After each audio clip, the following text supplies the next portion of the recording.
Yo, what's up? My name's Patrouski, and this video is going to be my opinionated guide on the social etiquette and rules for the PokeMMO Lunar New Year event. I'm aware of how hilarious that may sound, but I think it's an important topic. I was pretty shocked at how bad things have gotten after day one. Early on, I got some great players and some teams who seemed to know what they were doing and communicated a little bit at the least. Now, I want to make it clear that your understanding of the event and your skill level don't matter. It's all about how you interact with other players, and giving people the respect they deserve is really important, especially in a team-based environment. If you don't like people, that's okay. You can still operate politely enough to get by. If you refuse to try to work with others, don't queue up for this. It's that simple. Don't queue up for team-based activities if you aren't willing to, at the very minimum, try your best. You forfeit the right to participate in team events if you aren't willing to cooperate. Now, I know this all sounds very preachy and over the top just to play a niche fan-made Pokemon game, but thus is the case whenever you involve others or engage in team-based activities, and everything I say here can probably be extended to any other team-based game. I want to clarify once again, this is all just my opinions and my morals. If you disagree with this, I can't do anything about it, and that's totally okay. Live life the way that you want to and be proud of it. That's all I asked. There's also a million caveats that could be made when handling something so socially complicated, so extending charitability onto my side during this video so I don't have to turn this Pokemon video into a 2-hour lecture on social philosophy is appreciated. Without further ado, let's go ahead and jump into my top 5 tips for social etiquette during the PokeMMO Lunar New Year event. Now, if you're going to participate in an event like this, in my opinion, having link chat open is mandatory. You don't have to type, you don't even have to read everything, but having link chat open and at least listening to some of your teammates' callouts is super important. Now, if you don't know how to keep link chat open, make sure to go over to your Gearbox chat setting. I would go ahead and add a new tab, name it whatever you want it to be. I'm going to name this Lunar, for example. I'm going to add team whispers, normal chat, and link chat. And this system messages and announcements, maybe battle chat as well if you want that, but that's kind of a lot of text. I'll do this, for example, and this should give me pretty much any sort of communication that people might want to have with me during the event. Tip number 2, try to let people know or communicate whenever you want to use an item. The bag is shared within the event.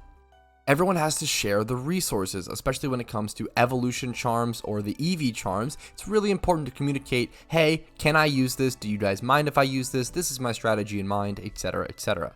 Most items may not even matter. It's not really that big of a deal, but charms are probably the most important one, and I heavily recommend communicating whenever you want to use one of those charms.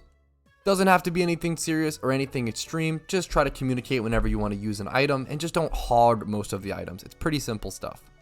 Tip number 3, communicate what Pokemon you're interested in selecting or strategies you might want to aim for. Personally, I try to go for Cyndaquil into the Evo charm, into Typhlosion for the Nyan strat, for example, for the boss. If you're going straight off the bat, I like to pick Lopunny. I try to communicate that, but people are pretty quick there off the start, so I try to just grab Lopunny, but I'll try to communicate beforehand for sure. Lopunny can be super fantastic. If you want to say prioritize something like Etiquette, or if there's a Pokemon that you really like that you want to select from the Abundant Shrine, just make sure to communicate as much as possible.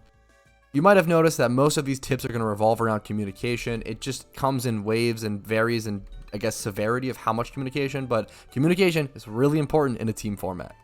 Tip number 4, if you're in a double battle, please try to communicate your targets, or at least tell them your target. You don't have to tell them what to pick or whatever. Tell them your strategy, or at least wait a second. In my opinion, waiting a second when entering a double battle, which aren't even most of the battles, waiting a second to see if anyone says anything. Maybe wait 5 to 10 seconds if people want to type, to see if they're like, hey, I'm going to jump kick the Minccino. Can you Thunderbolt the Azumarill or something of the sort, right? Getting that communication is insanely important and can save you fights. It's unbelievably important to communicate during double battles if willing. Obviously, if you want to play more casual, maybe even let your teammates know ahead of time. If you want to be someone who's not very communicative, maybe tell them at the very start of the game, like, hey, I'm mostly going to be chilling, playing pretty casually. Sorry if I don't communicate a whole ton. Hope you understand. I'll try to read chat when possible. That is a great sort of preface to give your team. Now it's on to tip number 5, and I will have an honorable mention after this. If you have a cleric type Pokemon like Lopunny with access to Mending Prayer or Healing Wind, it's really nice to let your team know and let them know to let you know if they need any heals. This actually saved a huge part in one of my runs where I was like, hey, I just reminded them every so often, like, hey, I still have like 6 Mending Prayer PP. If you guys need heals, let me know. Now you do have to come into close enough range to be able to heal them, but that's super important to communicate as well. And Healing Wind can be used to save your team from paralysis or poison or any other sort of status that might be really preventing them from that next fight. All right, on to tip number 6, a really quick one, an honorable mention. If you have to go AFK for a bit because something happened IRL, or if you just have to leave, let your teammates know in Link. This is really the least you can do. Obviously, unless something serious is happening IRL, unless your house is burning down, then you know what, don't worry about it. Just get out of there safely, right? Very obvious stuff. But please communicate to your team. If the amount of times I've said, hey, you know what, we've had 1 or 2 leavers. Are you guys okay with ending? If you want to keep going, I'll keep going. It's totally understandable. And I'll give them that sort of option. I'll give them that sort of communication. It's just super important to be like, hey, you know what, honestly guys, I feel like quitting. Are you guys okay with that? And if they respond no, it's your obligation to keep playing, in my opinion, morally, right? My opinion. But I think it's really important to at least communicate. If you want to go AFK, if you want to leave, let your team know. It's really the least you could do.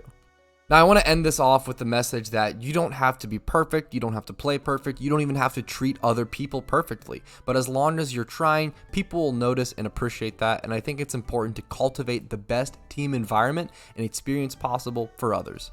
Thanks for listening to my highly annoying PokeMMO video that I felt like I needed to make. If you liked the video, make sure to like it. It does help me out a ton. If you disliked the video, feel free to dislike and let me know why in the comments down below, politely please. Subscribe for PokeMMO videos every single day, and follow me over on Twitch for streams Monday through Thursday at 12 p.m. EST, except for this week since I'm taking a break to focus on video content at the moment. Thank you guys so much for watching. I really appreciate it. I hope you have a great time on PokeMMO. Yo, if you're watching this, that means you watched the entire video. So first things first, thank you so much. I really appreciate your time. And if your name is on this list, that means you go above and beyond and support the channel and allow me to do what I do every single day. Thank you so much and have a great day.